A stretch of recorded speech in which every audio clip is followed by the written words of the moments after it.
She confessed her sins, and they turned her into the villain. A woman walked into an empty church. The candles flickered in the silence. She knelt in the confessional. Her hands were shaking. She needed to tell. She needed to free herself from the weight she'd carried for years. But what she didn't know was that this confession would become her death sentence. Because sometimes, the truth doesn't set you free. Sometimes, it condemns you. Look around right now. Are you safe where you live? Are you sure?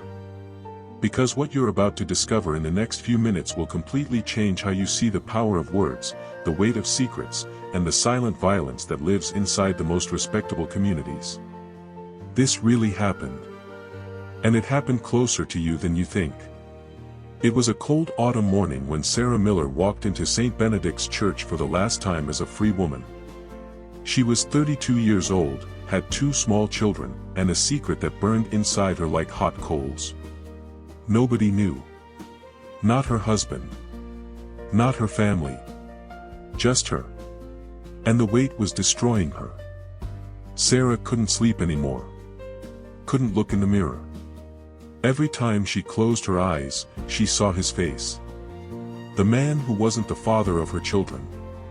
The man she'd secretly loved for 3 years. The married man. The neighbor. Sarah was raised in a religious family. Church every Sunday. Prayers before meals. Unshakable morals.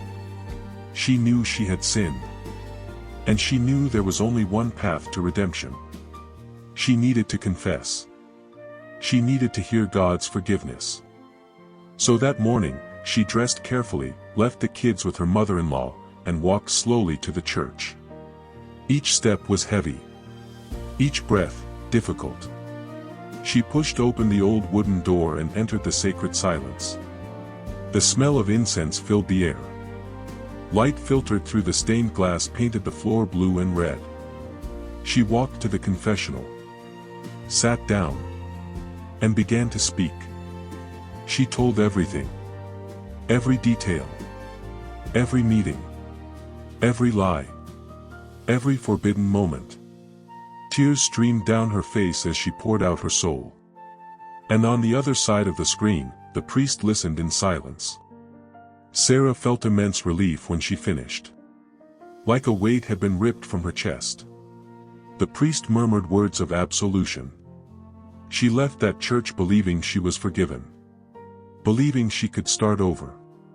But what Sarah didn't know was that the priest broke the most sacred oath of the Catholic Church. He told. 3 days later, Sarah started noticing the looks. Sudden silences when she entered a room. Conversations that stopped. Neighbors who crossed the street to avoid greeting her. Anonymous messages started arriving. Notes slipped under the door. Cruel words scrawled in red ink. Whore. Traitor. Immoral. Sarah didn't understand. How did they know? She'd only told God. Only God. But someone else heard. And that someone spread it. The seal of the confessional is inviolable. It's called the sacramental seal. In Catholic doctrine, breaking this seal is one of the gravest sins a priest can commit. But it happened. And it wasn't the first time. There are documented cases around the world where priests revealed confessions. Sometimes from pressure. Sometimes from moral judgment. Sometimes simply because they were imperfect humans wearing sacred robes. And when this happens, the person who confessed isn't seen as a victim. She's seen as guilty. Because now everyone knows what she did. In less than a week, Sarah's life collapsed. Her husband found out. He took the children and left. Her mother stopped answering the phone. The neighbor she'd had the affair with denied everything publicly. He said Sarah was crazy. That she was obsessed with him. That she made it all up. And people believed him. Because he was a man. Because he had a good reputation. Because it was easier to believe a woman was insane than to accept that a family man had also cheated. Sarah lost everything. The marriage. The children. The job. Her dignity. And all because she tried to do the right thing. Because she confessed. Now think for a second. How many times have you kept a secret because you feared judgment? How many times have you avoided telling the truth because you knew you'd be destroyed by it?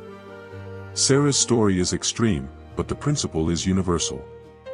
We live in a society that preaches honesty but punishes those who are too honest. That promises forgiveness but delivers condemnation. And women always pay the highest price. Sarah tried to explain. She wrote letters. Knocked on doors. Begged for a chance to tell her side. But nobody wanted to listen. The community had already decided. She was the villain. It didn't matter that the man she'd had the affair with was equally guilty. It didn't matter that he'd also lied, cheated, hidden. He was protected. She was exposed. Because when a man cheats, the blame goes to the woman who seduced him. When a woman cheats, the blame is hers alone. Days turned into weeks. Weeks turned into months. Sarah completely isolated herself. She moved to another city. Changed her name. But the story followed her. Because in the internet era, nothing truly disappears. Someone had posted her story online. Without her full name, but with enough details for anyone who knew her to identify her. The comments were cruel. Hundreds of people who'd never seen Sarah judging every choice she made. Destroying what remained of her reputation. Calling her every kind of name. And Sarah read it all. Every word. Every insult. Every condemnation. That's when she made the most dangerous decision of her life. Sarah decided to tell the complete story. She created an anonymous profile and posted everything. The affair. The confession. The priest's betrayal. The community's hypocrisy. How the man was protected while she was destroyed. The response was immediate and divided. Half the people called her a liar. The other half started asking questions. Questions about the priest. About the church. About how many other confessions had been revealed. And that's when everything changed. Other women started speaking up. Women who'd confessed abortions and were exposed. Women who confessed abuse and were blamed. Women who confessed doubts about their faith and were expelled. The pattern was clear. The confessional, which should be a place of safety and forgiveness, had become a weapon. And the victims were always the same. Women. Young people. Vulnerable people. People who sought help and found judgment. The church denied everything at first. Said they were lies. Slander. Attempts to destroy the faith. But there were too many stories. Too detailed.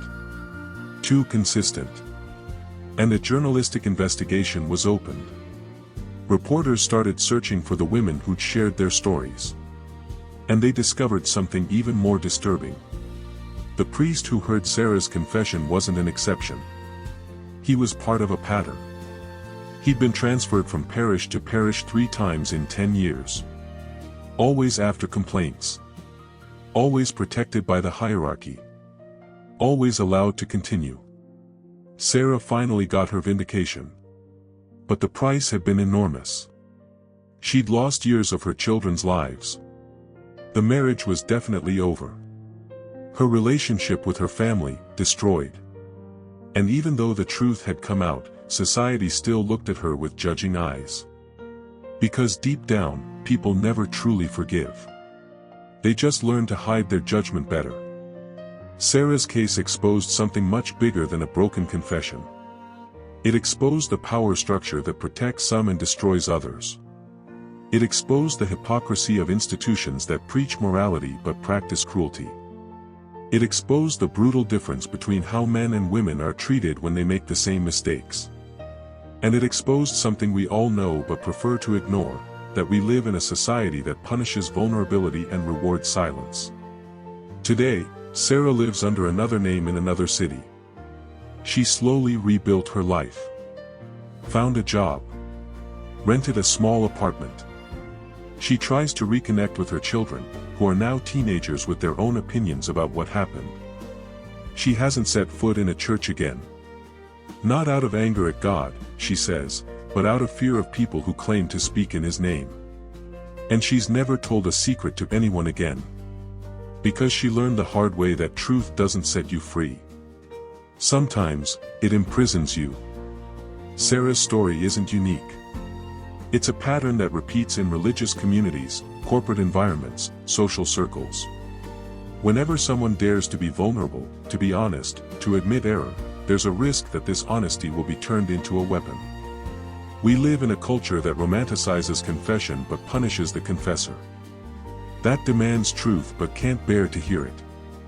That promises welcoming but delivers abandonment.